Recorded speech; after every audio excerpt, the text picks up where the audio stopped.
Donc, vous êtes un petit peu plus à l'aise avec le cloud AWS. Si vous avez vu la précédente vidéo, on va voir un petit peu ce qu'on peut faire avec les conteneurs. Ok, ce principe de compartimentation, on va voir les ECR, Elastic Container Registry. Donc, Greenwich Enterprise se réjouit de son attaque contre un forum clandestin. Nous savons qu'il ciblait spécifiquement des organisations dans une campagne et ils l'ont baptisé Advent of Cyber, AOC. Quelle coïncidence frustrante. Retraçant l'utilisateur au fil du temps, nous avons également rencontré une référence à l'utilisation de la WS Elastic Container Registry, le CR, pour stocker les images de conteneurs qu'ils utilisent comme infrastructure pour leurs attaques. Voyons si on peut en apprendre un peu plus sur ce qu'utilise Grinch Enterprise. Donc, les conteneurs sont des mécanismes de virtualisation similaires aux machines virtuelles et les images de conteneurs sont basées sur la spécification DOCI, Distribution Open Container Initiative. Donc, cependant, lorsqu'on parle d'un Docker ou d'un conteneur, un LXC par exemple sous Linux, on parle souvent de plusieurs technologies de conteneurs qui fonctionnent ensemble. Plus précisément, le terme Docker est utilisé pour l'interface de programmation Docker, qui est une interface de communication locale sur une machine Linux configurée avec des commandes standardisées utilisées pour communiquer avec un démon Docker, donc un service Docker. Le fameux service Docker qu'on appelle un daemon sous Linux, c'est l'équivalent d'un service sous Windows, est un processus qui s'exécute sur votre machine, le fameux démon, pour interagir avec le composant tels que des images, des volumes de données et d'autres artefacts du conteneur. Artefact, vous retrouverez souvent ce terme en analyse forensique, ça veut dire des traces qui ont été laissées lors d'une cyberattaque. Si on parle de d'IOC, d'indicateur de compromission, on pourra également parler d'artefacts. Là, les artefacts, c'est-à-dire les métadonnées, en fait. Donc le Docker Container Image Format, en fin de compte, c'est un fichier TAR, donc une archive. Pour la version 1, le format Docker n'était pas strictement conforme à la spécification d'image OCI. Donc, pour nos besoins, cela ne changera pas la façon en fait, dont nous interagissons avec les images de conteneurs dans l'exercice. Mais ça modifie légèrement le format et le contenu d'une image du conteneur. Ok? Donc maintenant qu'on a vu la terminologie de base, on va passer un peu à la pratique.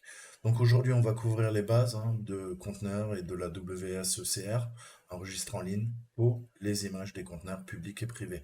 Techniquement, je vais stocker dans mes conteneurs des images et au cas où j'aurai un pépin avec mon infrastructure, une cyberattaque, je peux recharger des images qui sont sauvegardées. C'est comme des snapshots pour les VM et ça va me permettre de récupérer, de remettre en ligne le plus rapidement possible à partir d'images qui n'ont pas été corrompues ou attaquées par une cyberattaque. Ok, donc je fais des images et je peux les charger quand je veux, où je veux. Euh, donc on va essayer d'identifier les problèmes de sécurité potentiels et dans un environnement informatique natif du cloud, les conteneurs sont une solution de premier choix pour le déploiement d'infra. À l'instar des machines virtuelles, les conteneurs servent de structure de calcul pour de nombreuses applications en cours d'exécution et de processus hébergés dans le cloud. Donc, on va se connecter à la machine, sauf que ils sont gentils. Elle est où ta machine, Coco? Putain, ils sont partis en couille.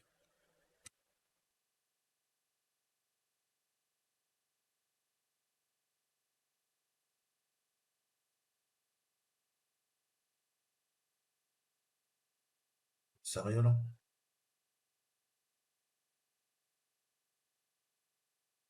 Eh mais ils fument la moquette ou quoi?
Donc on a l'infrastructure d'attaque entreprise, on a retracé l'infrastructure d'attaque de Greenwich Enterprise pardon, jusqu'au registre de conteneurs élastiques accessible au public. Donc, bah, je vais venir charger l'image. Donc, les Docker, conteneurs Docker sont stockés dans des référentiels qui ont une référence au mappage de fichiers que le daemon Docker s'est atteint et qui inclut le conteneur tar fichier.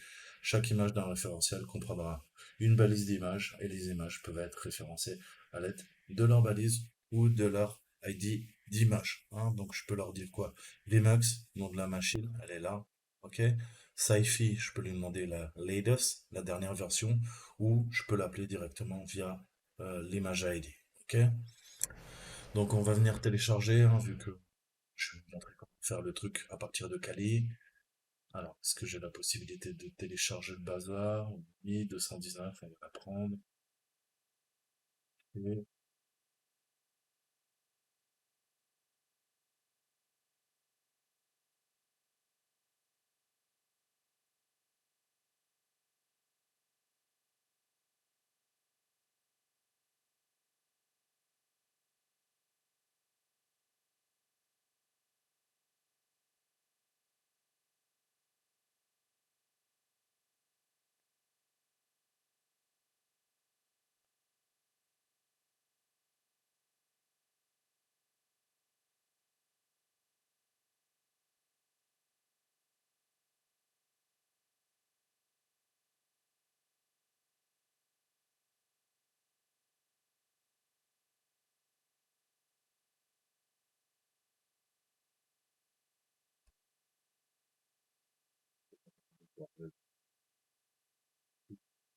Et on fait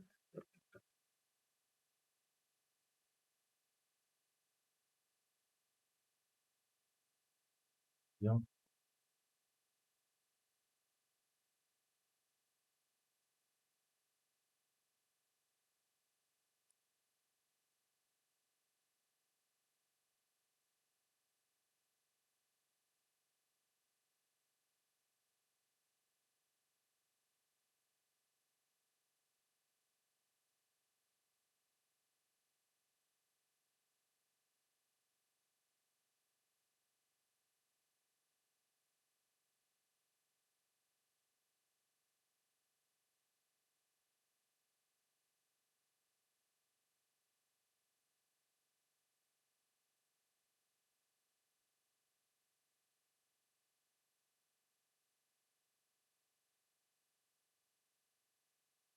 Déjà, je sais pas Docker, on va l'installer.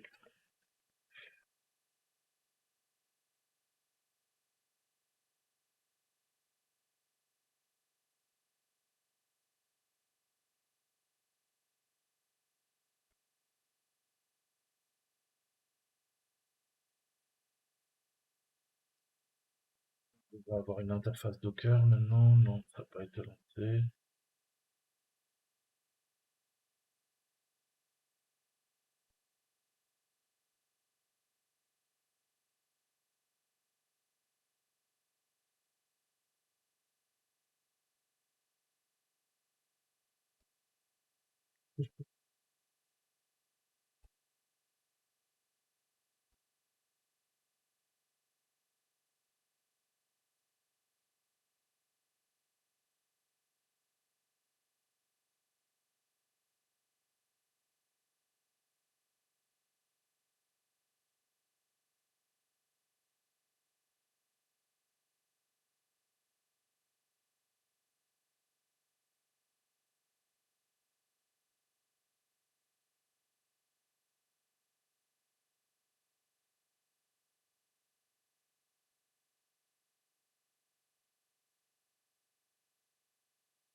C'est faire ma poule.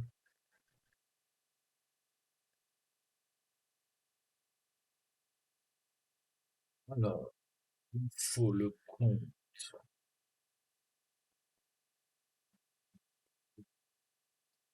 Le toast.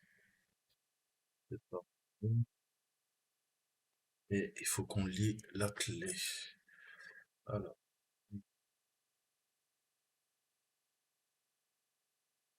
même vous explique pas comment faire. C'est franchement, c'est service minimum en ce moment.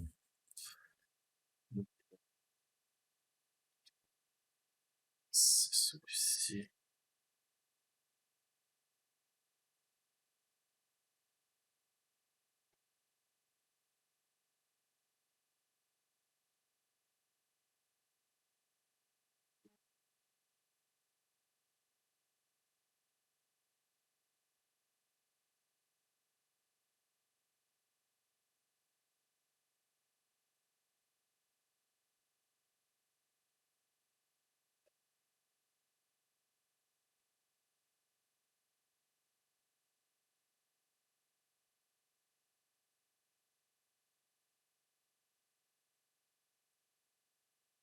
Donc, je vais refaire mes petites infos.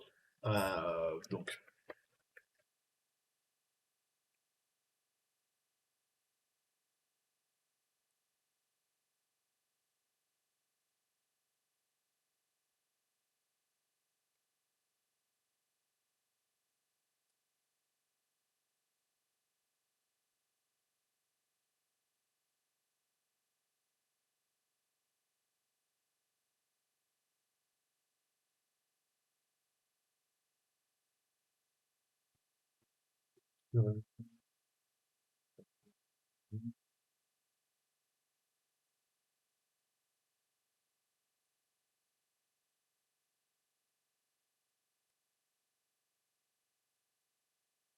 Davis one.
Il va le pool.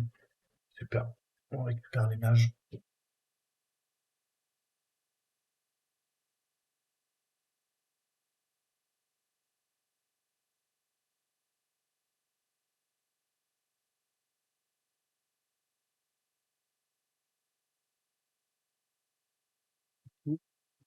Hmm.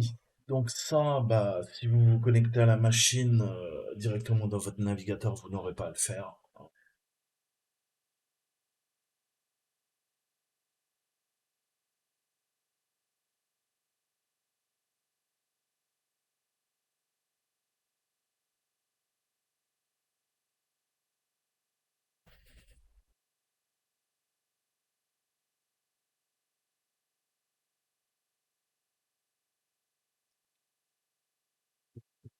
Charger la dernière image. Donc on a fait notre pool, ça c'est la première étape.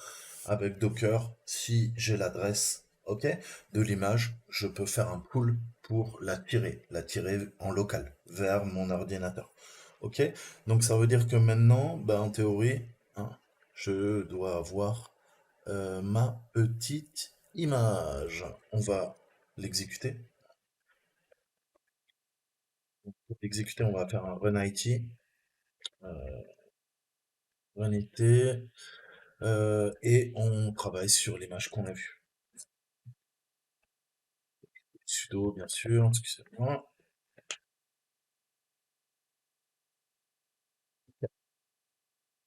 Donc là, en fait, je suis dans la VM. Enfin, dans la VM, dans le Docker, dans le compartiment.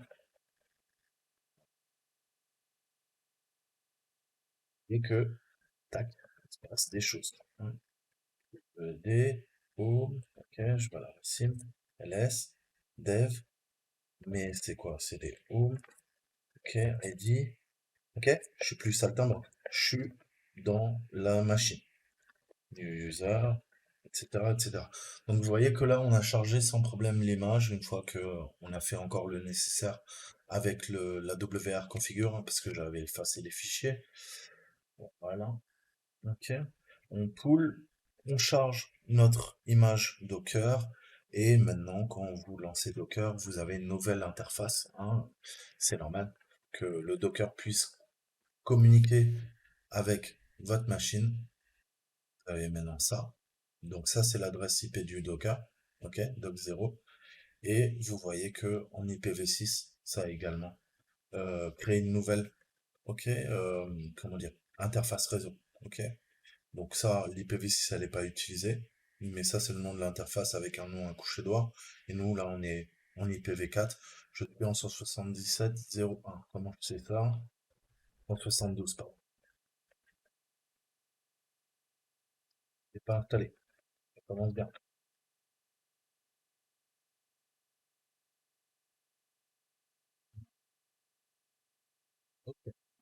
Et faites-moi confiance.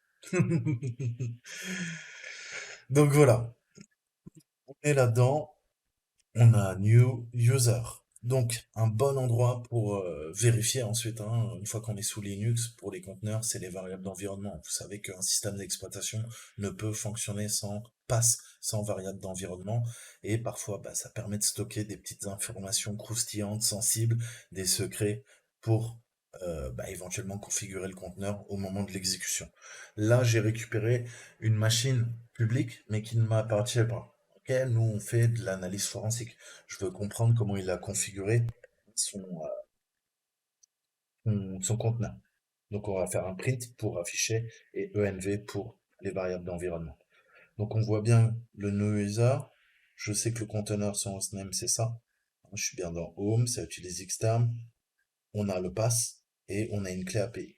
Extrêmement important puisque c'est la clé qui nous permet de communiquer avec l'interface de programmation. Ok? Donc, est-ce qu'on va pouvoir éventuellement utiliser cette clé API? Donc, déjà, on va parler en termes d'architecture. Euh, une image de conteneur, en fait, est composée d'un certain nombre de couches. Il y a peut-être des informations sensibles dans une couche de conteneur sous-jacente que Grinch Enterprise n'a pas nettoyée, hein, dans le cadre de son processus de construction. Hein, on fonctionne par strates, c'est le principe de compartimentation. Hein. Un compartiment ne peut pas accéder à l'autre et ça permet de sécuriser, hein, les opérations et l'information. L'une des principales raisons pour laquelle les développeurs et les attaquants peuvent impacter leur application ou leurs outils d'attaque dans un conteneur est qu'un conteneur permet de développer, en fait, un développeur, pardon, de freeze, hein, de geler une application et ses dépendances dans une image dans le cadre du processus de génération. Je sais qu'il y a de fortes chances que je vais avoir des problèmes de dépendance. Ok? Je peux, exactement comme l'environnement virtuel de Python, Python env, je peux créer une image avec toutes les dépendances satisfaites qui feront fonctionner mon application. Et si jamais on met à jour quoi? Les dépendances, ok? Et les paquets de mon Linux, de la machine de production, ok, le conteneur est indépendant de ses librairies. Ok, il a ses propres librairies, il a ses propres dépendances et on peut mettre à jour le système, le conteneur ne sera pas affecté. Je sais, ça garantit que mon application qui a été codée pour tel type de dépendance, à telle version, ok, ne sera pas impactée. Elle va continuer de fonctionner malgré, bien que on, on mette à jour le système. Ok, donc ça c'est vraiment important, c'est extrêmement utile. Ok, ça permet l'interopérabilité. Ensuite, le processus de génération fait partie du cycle du vie du développement logiciel, qu'on appelle SDLC en ingénierie logicielle, où les applications et leurs dépendances sont regroupées et testées avant la distribution et l'utilisation. Vous comprenez bien qu'à partir du moment où les applications sont mises à jour et les dépendances également, ça peut poser des problèmes. C'est pour ça qu'on dit qu'on freeze, qu'on gèle, qu'on fige l'image, puisque invariablement dans le temps, elle va continuer de fonctionner, puisque tout a été impacté. Ok? J'impacte dans mon compartiment l'application et ses dépendances. Donc une fois que l'image est générée, l'exécution de l'image du conteneur entraîne toujours le même état de configuration. C'est ça qui est très important et c'est pour ça que Docker est utilisé partout dans le monde. Hein. Et bien sûr, c'est le même état de configuration que celui spécifié au moment de la génération de mon image. Ok? Image qui tourne dans mon conteneur Docker. Ok?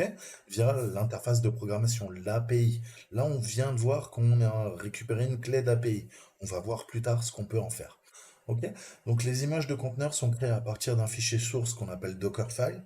Et c'est une liste d'instructions séparée par des nouvelles lignes qui indiquent quoi? On a vu qu'est-ce qui fait tourner le service Docker, c'est le daemon, et ça permet de générer en fait une image à partir de tout ça. J'ai mon daemon, j'ai le Dockerfile, je peux créer une image de conteneur. Ok. J'ai téléchargé à partir d'Amazon une image de conteneur déjà toute faite. Donc je vous mettrai pareil des ressources, allez voir les références sur le Dockerfile, comment ça fonctionne. Vous avez des exemples. Mais là, dans notre cas, on a Grinch Enterprise. On n'a pas le Dockerfile d'origine. Ça aurait été bien, puisque là-dedans, c'est un peu comme le code source, si vous voulez. On va pouvoir faire de la rétro-ingénierie, comprendre les différents paramètres de configuration. Et c'est toujours intéressant si on cherche à attaquer un conteneur. Là, malheureusement, on n'a que l'image du conteneur. OK? Mais c'est déjà pas mal. On va essayer de créer un nouveau répertoire, d'enregistrer l'image téléchargée en tant que fichier tar. OK? On va essayer de faire ça. On a vu qu'on travaillait sur du tar. Alors, qu'est-ce que je peux faire? Là, je suis dans quoi? Je suis dans mon home. Je devrais avoir les droits. Ok, BWD, je suis dans Home User. Il me dit, écoute, tiens, Coco, ouais, ouais, c'est bien ton home. Alors, MKDIR, on va lui dire AOC. Ok, donc là, je devrais avoir un répertoire AOC. Je vais aller dedans. OAC, pardon. AOC. Dyslexique. Voilà. Donc, il n'y a rien dedans. C'est normal. On vient de le créer. Quand on fait un mkdir, ça permet de créer un dossier vide. OK? Touch sous Linux. Touch, si vous voulez dire. Ça permet de créer un fichier vide sous Linux. C'est deux commandes qu'il faut connaître par cœur. Ensuite, on va essayer d'enregistrer maintenant l'image du conteneur. Et je vais lui dire, écoute, je sais là, avec Docker, j'ai fait mon pool. J'ai lancé l'image dans Docker. Maintenant, je voudrais que tu la sauvegardes. J'ai besoin d'une archive et on va lui donner l'extension. Vous savez que tar, c'est une archive et on a aussi le tar.gz. GZ, ça veut dire que c'est une archive, la même chose, sauf qu'elle est compressée. Ok? Donc là, on va lui dire, écoute, tu me fais un Docker save, commande. Là, on parle au Docker, on parle pas au système Linux. On lui dit, écoute, tu vas m'appeler, bon, on va l'appeler OAC.tar, on va pas s'emmerder, et je lui donne encore une fois la référence, que je n'ai plus d'ailleurs. Tourne, la référence, elle est là.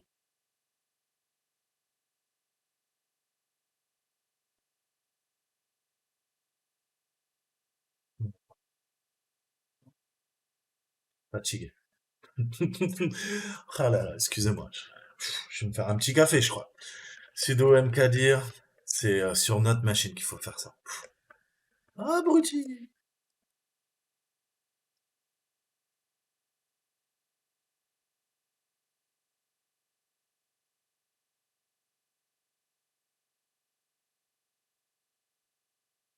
Ok. Donc là, ok. On est bon. Maintenant, Docker save. Je vous le dis, je le fais pas, quoi. Je suis vraiment un imbécile. Je vous dis, c'est à Docker hein, qu'on le fait, hein, pas au système d'exploitation. Bon, bref. Hop. Donc, oui, il faut sudo.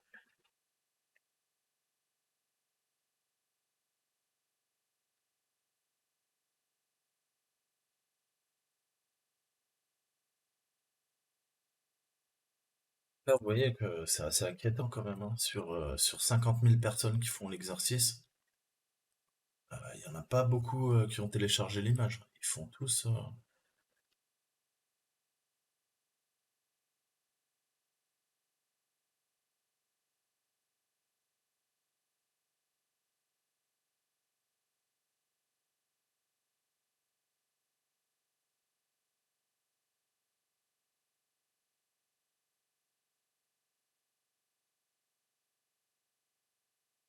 Hmm,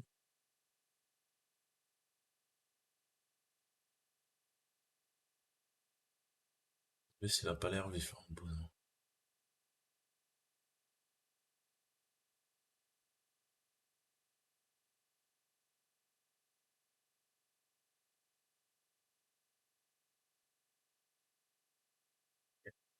Regardez les métadonnées, ça a l'air pas mal. H en mode human, et ça nous dit quoi? 494 mégas. Ok. Donc là, on a enregistré l'image, et maintenant, bah, on peut l'étudier. Ok. Euh, Comment on fait ça? Bah, on a vu que c'était quoi? Un fichier tar. Donc on va demander à tar, xf, hein, de décompresser. F pour forcer les messages, hein, au cas où il nous dirait est-ce que tu es sûr de vouloir faire ça? Bah oui, je vais faire un sudo. Voilà. Là, on se retrouve avec des chaînes bizarres. Mais ce ne sont pas des chaînes, ce sont des répertoires. Directory, directory, directory, directory. Donc je vais déjà effacer AOC.tar. Ça ne sert pas. On se retrouve vraiment avec l'image décompressée. Ok, donc on voit tous les fichiers qui ont été décompressés. Intéressant. Hein. Et ces fichiers, en fait, représentent, je vous parlais des layers. Hein. C'est comme un millefeuille. C'est les différentes couches d'images du conteneur. Hein, ce que je vous ai expliqué tout à l'heure. Et à l'exception de manifest JSON, ça représente le manifeste, en fait, hein, des couches d'images du conteneur qui composent l'image du conteneur final à laquelle euh, bah, on se baladait à l'intérieur tout à l'heure quand j'étais dans Docker. Ok?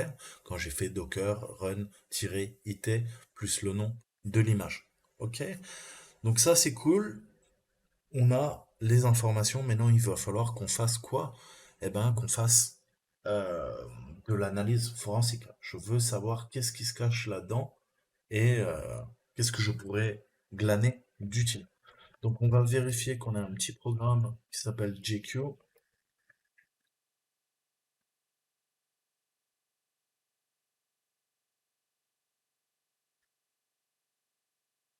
Café peut-être? Ok, donc il n'était pas installé sur Kali, hein. Voilà la commande pour l'installer. Maintenant, on va demander d'afficher. Ok? Euh, alors, pourquoi? Pourquoi JQ? Voyons un petit peu. Si je fais un cat manifeste, c'est bien, mais c'est pas top. Ok? Pour le JSON, on a notre copain JQ. Ok? Et ça aurait été très utile pour la précédente vidéo. Voilà, ça le met en forme. Hein. Vous savez, quand on travaille sur du XML, sur du JSON, on a tout intérêt justement à le mettre en forme. C'est plus agréable à lire que un one-liner qui fait 90 000 lignes. Ok? Donc là, on voit tout de suite hein, ce principe. hein. Rappelez-vous, XML, JSON, extrêmement utilisé pour communiquer avec les interfaces de programmation, envoyer des paramètres à une application web, vous le verrez tout le temps, tout le temps, tout le temps, tout le temps. Le principe, hein, c'est balisé et on a quoi? On a des clés et des valeurs. J'ai la clé config avec la valeur, j'ai la clé repo tags avec la valeur. Bah, ça tombe bien, c'est exactement l'adresse du repo, hein, sur Amazon. C'est ce qu'on a vu, ça c'est l'adresse du repo, enfin, qui est là, pardon. Et j'ai les différentes couches. Ah, les différentes couches, oui, ok, puisque on a quoi dans chaque fichier, dans chaque dossier, on a quoi? On a un layer tar, ok? Il nous les regroupe, il nous dit, écoute, j'ai cherché là dans ton arborescence, voilà les différentes couches, hein, layers cake, vous le savez, c'est un millefeuille en anglais, ok? Donc les layers, c'est la couche. Donc on a toutes les couches, hein. Et qu'est-ce qu'on peut voir? Ben, je vous ai dit, première clé, première valeur. On a le fichier config qui représente toutes les configurations et les commandes sous-jacentes utilisées pour créer l'image du conteneur. Hein, ce fichier de configuration se trouve à la racine du répertoire d'images du conteneur décompressé.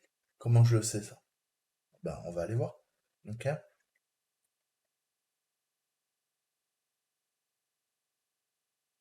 Vous le voyez là? C'est celui-ci. Donc je vais lui dire quoi? A4, F88, si je suis dans le répertoire. Ok. Et on va utiliser notre petit programme GQ. Ah, intéressant. Et que là, c'est vraiment intéressant, on commence à voir toutes les commandes qui ont été rentrées. Donc, c'est le fichier config. Ah, ça a été vraiment ce qui a permis de structurer. On retrouve notre clé API, on voit des informations au niveau du processeur, c'est un AMD 64. On a dit, bah écoute, tu veux créer l'image, tu créeras un new user. On a bien vu quand on se baladait, on était new user. On a vu la clé API, on a vu le pass qui avait été bien défini, hein. On a l'image avec son chiffrement SHA-256, le home qui a été défini, hein, et toutes les commandes. Les valeurs au niveau du conteneur, le pass, encore une fois, et là, on a du nope. Ok, donc ça, c'est pour faire des arrêts au niveau. C'est comme des breakpoints, en fait, au niveau du processeur. Et on lui dit, bah écoute, t'as rentré. Donc là, il a rentré toutes les commandes. Il a fait du curl, du Python, du pip, du git. On voit ce qu'il est venu récupérer. Donc il y a un repo qui s'appelle HashiCorp. On va aller voir. Entry point. Et enfin, Linux et les diffs, hein. Les diffs, c'est nos différentes strates. On a 1, 2, 3, 4, 5, 6, 7, 8, 9 couches. 1, 2, 3, 5, 7, 8, 9 couches. Et voilà leur chiffrement SHA-256 via la fonction de hashage, la valeur. OK? Pour s'assurer de l'intégrité. Comment je peux savoir? Alors, SHA, SAM, 40 AD. Ah oui,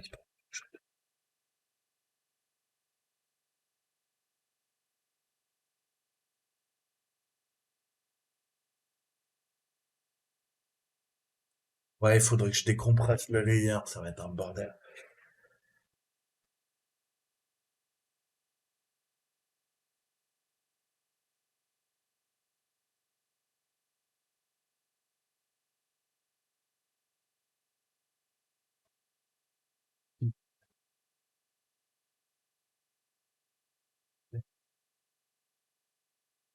Ça, vous voyez que c'est dans le désordre. Ça, c'est la couche 3. En fait, hein. Si je regarde bien, un, 2, 3, on voit quoi? 4808 et ça termine par 41E. Si je fais une somme via l'algorithme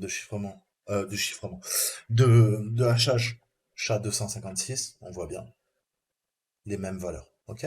C'est-à-dire que cette layer, je la retrouve ici. Ok.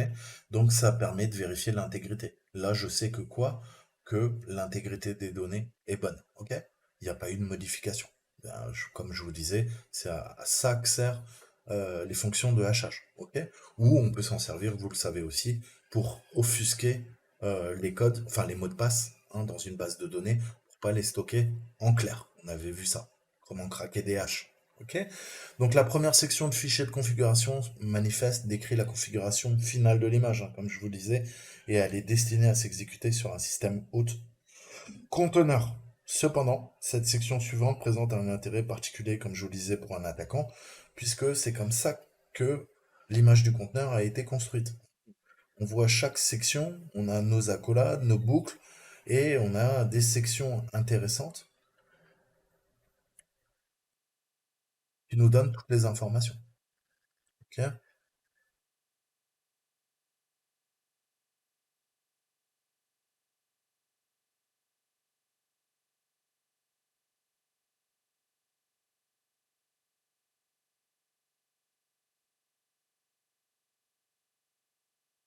Donc là, c'est assez intéressant, c'est que vous voyez là, empty layer true. Donc, couche vide, vrai, vrai, vrai. Mais c'est pas tout le temps le cas. Ok? Là, on n'a pas, là, on a. Ok? Donc, si je résume, recueil d'informations, analyse, j'ai quoi? J'ai ça, techniquement. Hein, alors, on va se faire un petit fichier pour bien comprendre.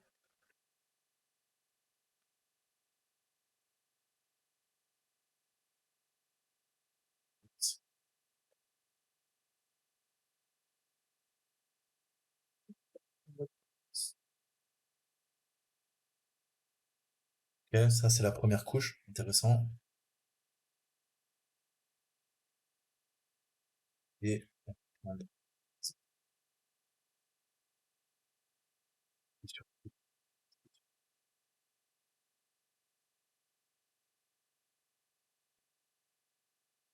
intéressant. Je peux faire à nouveau quoi? Un 4, layer, ok, et je pipe GQ. Ah, je l'ai mal formaté, bâtard. Bon, voilà. Hein, on voit que ça, c'est le plus important. Ok, je vous le mets, maintenant je vais vous expliquer. Il y a moyen de dézoomer un peu, c'est pas pour demander. Donc voilà, ça, on voit qu'elles sont toutes sur empty true. Donc, on va essayer de faire plus simple. Chacune des sections décrit une commande particulière. Vous l'avez vu. Hein. Comme on a vu, certaines ont le empty layer sur true, celles-ci, les autres non. Ok. Donc ça décrit dans le fichier de configuration en fait une commande particulière qui a été exécutée par le démon hein, au moment où l'image a été générée. Là, je vois les commandes, elles sont create by. Ok. Là, on fait un bin message, un no, et je charge ça. J'ajoute un fichier. Ok. Là, j'ajoute l'utilisateur, etc., etc. Donc, si jamais vous voyez cette empty layer true, ça veut dire que la configuration n'est pas répertoriée dans le cadre de la définition de section. OK? Et ensuite, la couche du conteneur est conservée dans l'image globale du conteneur. Hein, on a vu que ça fonctionnait en tant que couche, et ben, en tant que l'une des couches répertoriées dans le fichier manifest.json qu'on a vu. Hein. Donc pourquoi ça a un intérêt particulier? Parce qu'on remarque que les conteneurs, enfin, dans le conteneur, pardon, qu'on a un outil qui s'appelle env-consul. Ok? Donc ça, cet env-consul, il est juste là, comme vous pouvez le voir. Ok? Donc, c'est tiré de GitHub. Et si on regarde un peu le référentiel GitHub pour env-consul, hein, eh ben, la description nous indique que env-consul est un outil qui permet à un utilisateur de lancer un sous-processus avec des variables d'environnement à l'aide de données provenant de HashiCorp, Consul et Volt. Intéressant, puisque c'est ce qu'on a vu hein, quand on regardait, on a trouvé, je vous ai dit, ah, il faudrait regarder par là. Ok. Donc on peut aller voir, on va jeter un petit coup d'œil vite fait. Qu'est-ce qu'on a vu? Hop, hop, hop, sympa, sympa. Hein, on va pipe, s'emmerder.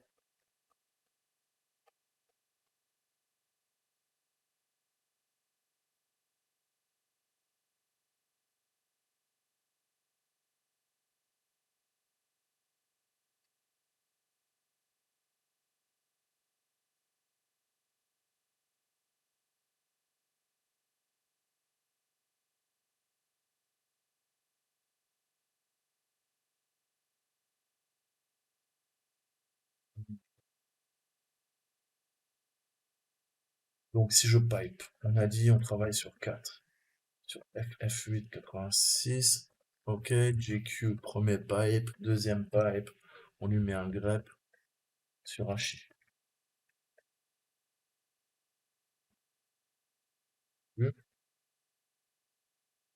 Ok. Voilà. Chica. Là j'ai l'adresse. Ok.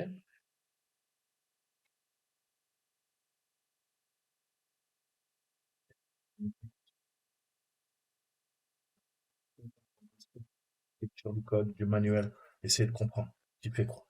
Ok. Donc utiliser, hein, et comme on l'a vu, donc ça permet de donner des ordres via un consul, hein. C'est pour ça que ça s'appelle environnement consul. Et on a ce principe aussi de vaulting. Donc volt, c'est un coffre-fort, si vous voulez, hein. Vu qu'on parle de conteneur, bah, c'est plutôt, voilà, vous voyez qu'il y a des variables volt. Hein, on a custom, je l'ai vu, system, voilà, volt. Ok. Qu'est-ce que ça nous dit?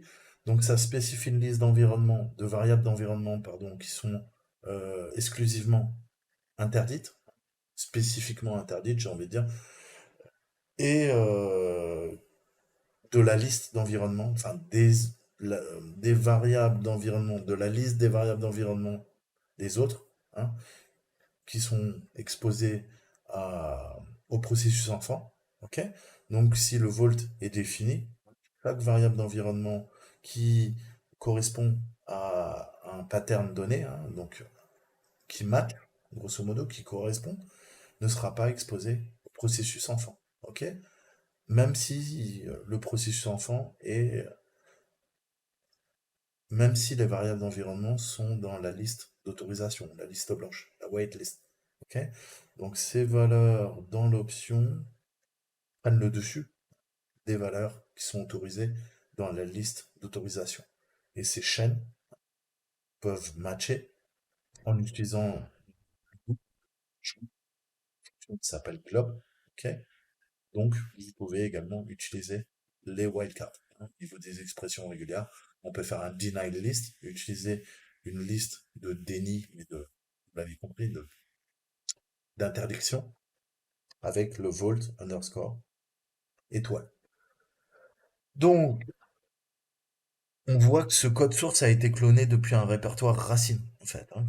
Peut-être qu'il y a quelque chose de sensible lié à env consul qu'un utilisateur du conteneur régulier n'est pas destiné à voir chez Grinch Enterprise. Donc on va essayer de creuser les couches d'images et voyons si on peut découvrir ce qui est sensible. Ok.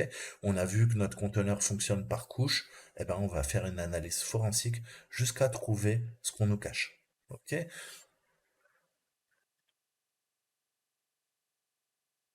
Alors,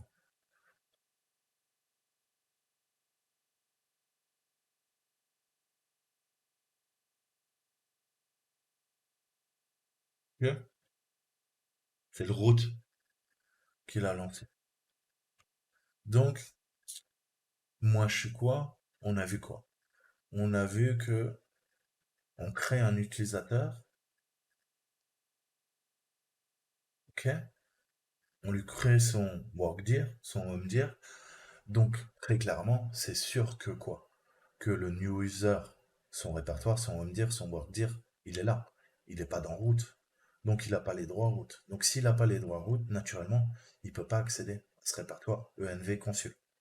Ce que je vous disais, il y a quelque chose qui a été fait pour empêcher l'utilisateur new user d'accéder aux routes, ce qui est normal. Et dans route, on a quoi? Bah, on a le fameux env consul. Et env consul, on a quoi? On a des variables consul et volt. Ok. Vous voyez où je veux en venir? Donc, il nous faut quoi? Bah, se balader dans la couche, ok, qui nous intéresse et extraire les informations qui sont pertinentes.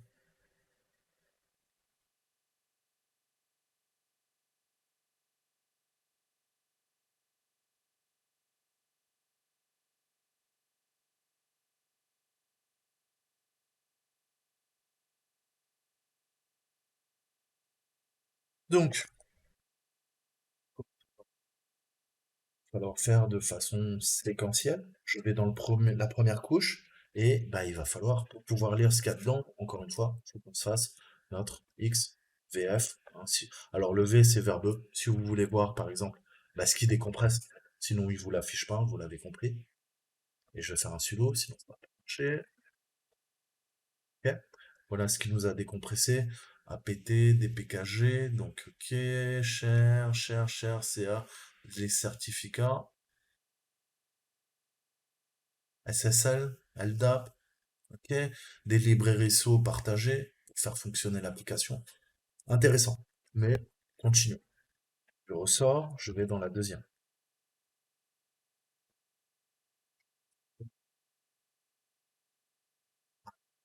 vConsul.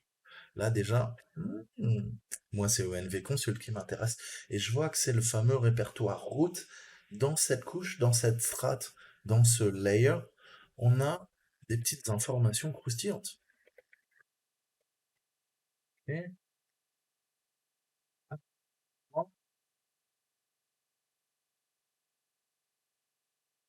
Search mode 777 sur route, c'est des routes. Hein. Quand je vous dis, vous voyez, vous avez pas là, j'avais pas l'exécution sur un répertoire route. Ok? Je me le suis donné.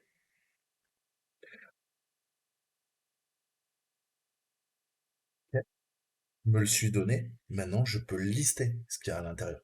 Donc, dans les vidéos précédentes, je vous disais, hein, l'exécution sur un répertoire, vous voyez que c'est extrêmement important, puisque sinon vous pouvez même pas vous balader là-dedans. Hein.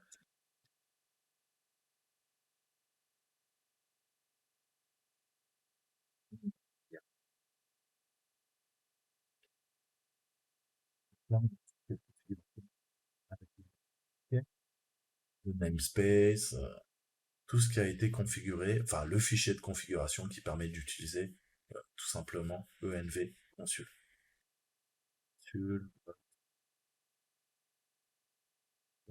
Les informations déjà. On a une adresse IP, on voit que ça tourne sur le port 5000. OK? Donc on voit qu'on a un fichier config.hcl et en examinant ce fichier, dans la couche d'image du conteneur, hein, il faut trouver la bonne, vous l'avez compris, il est clair qu'on a des configurations sensibles qui ont été conservées dans ce fichier. Donc on pourrait utiliser grep, et grep, vous savez, on va utiliser soit des expressions régulières, soit tout simple. Hein. On va utiliser des chaînes de caractères, des strings, et je peux rechercher quoi?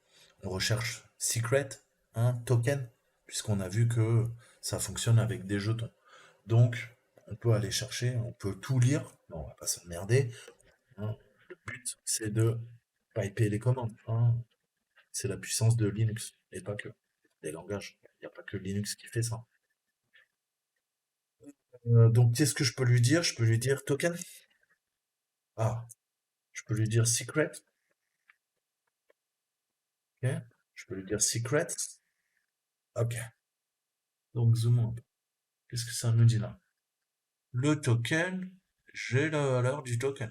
Ok, intéressant. Unwrap token true. J'ai le vault agent avec le fichier token. Je sais où il est censé se trouver. Renew token new. Secret name. Hein? A vault enterprise namespace to use for reading, writing, secret. Intéressant. Donc si on arrive à trouver ça, le défaut préfixe consul true, le défaut secret vault, ok,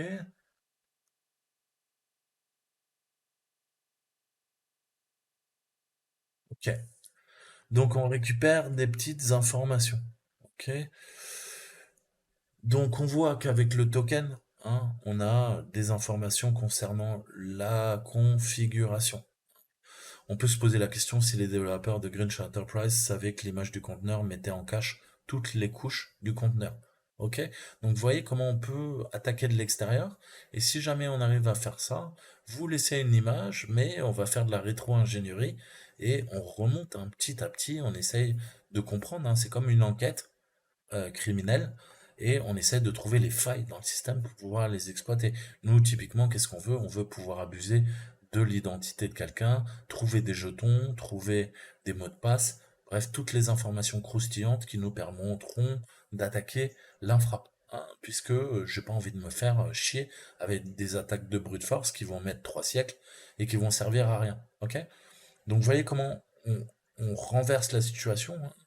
Ils ont voulu baiser le Père Noël, et ben là on a téléchargé leur image et on est en train d'accéder au Vault, hein, au cluster Vault, avec tous ses secrets. Donc vous voyez, ça se fait de façon séquentielle, et voilà, ça c'est du recueil d'informations. C'est pas uniquement aller chercher en OSINT des informations sur Internet. Bien sûr, on est allé requêter sur GitHub, sur Google pour essayer de comprendre les technologies qui étaient utilisées, mais là vous voyez qu'on fait de l'analyse forensique, on est en train de creuser, et on fait également du recueil d'informations. Comprendre en termes d'ingénierie, hein, comment ça fonctionne, et qu'est-ce qu'a fait notre utilisateur en l'occurrence. Donc là, on récupère plein d'infos. Donc, quelle commande répertoriera, je vais y arriver, les images de conteneurs stockées dans votre registre local? On a vu le premier truc, c'est Docker, et je veux quoi? Répertorier les images. Donc, Docker image. Ok. Quelle commande vous permet d'enregistrer une image Docker en tant qu'archive? Vous vous rappelez, je me suis trompé d'ailleurs. J'ai fait ça sur la machine. Après l'avoir lancé, on a fait un tar, hein, faire un Docker save, ok? Et on lui a dit, écoute, tiens, tu veux une archive tar?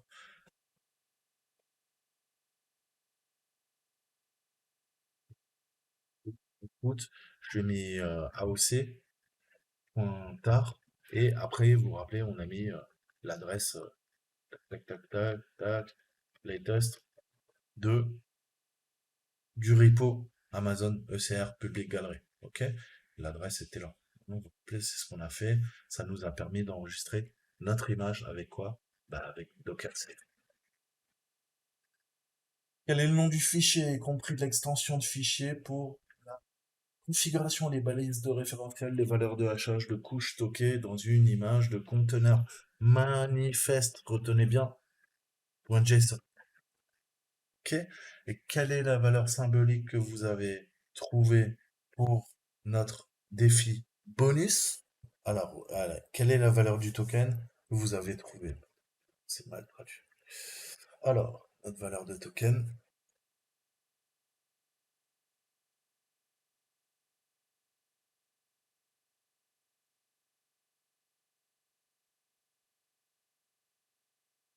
Ah, pardon.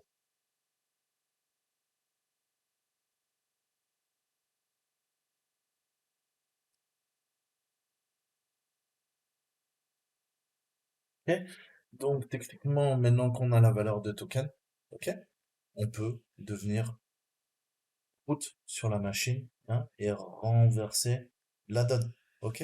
Puisqu'à partir du moment où on a le jeton d'identification en tant que quoi? Que route, qui nous permet d'accéder quoi? Au vault de quoi? Bah, de ENV Consul, on va pouvoir accéder aux routes et faire ce qu'on veut. Remodifier la machine, la sécuriser. Voilà. Bah écoutez, je vous dis à très bientôt. Ciao, ciao.